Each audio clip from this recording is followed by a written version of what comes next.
ক্রেতা দর্শনার্থীর ভিড় আর বেচা বিক্রিতে সপ্তম দিনে জমে উঠেছে ঢাকা আন্তর্জাতিক বাণিজ্য মেলা। আজ ছুটির দিন হওয়ায় মেলা প্রাঙ্গণ ছিল অন্যরকম। ক্রেতা আকর্ষণে ছাড় দিচ্ছেন বিক্রেতারা।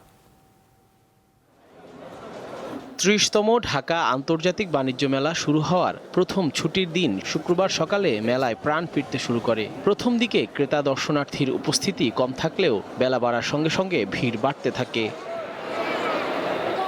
দেশি বিদেশি পণ্যের স্টলগুলোতে ক্রেতাদের উপস্থিতি ছিল চোখে পড়ার মতো। পোশাক, হস্তশিল্প, আসবাবপত্র, ঘর সাজানোর সামগ্রী থেকে শুরু করে কি নেই মেলায়।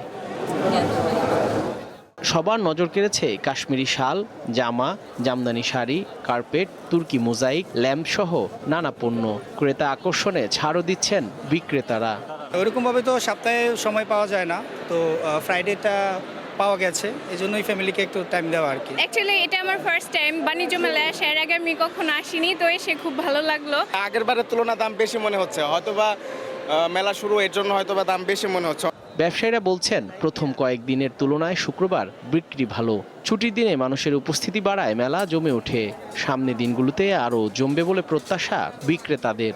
আলহামদুলিল্লাহ আজকের দিনটা অনেক ভালো। বিগত ৫-৬ দিন ধরে বন্ধ ছিল, আজকে শুক্রবার সবাই আসছে। আর আমাদের বেচাকিনি আজকে সকাল থেকে একটু আগের চেয়ে অনেক ভালো আর কি। কাস্টমার আলহামদুলিল্লাহ এই কয়েকদিন মোটামুটি একটু কম ছিল, আজকে শুক্রবার এখন থেকে বাড়বে, এখন থেকে প্রতিদিনে কাস্টমার বাড়বে।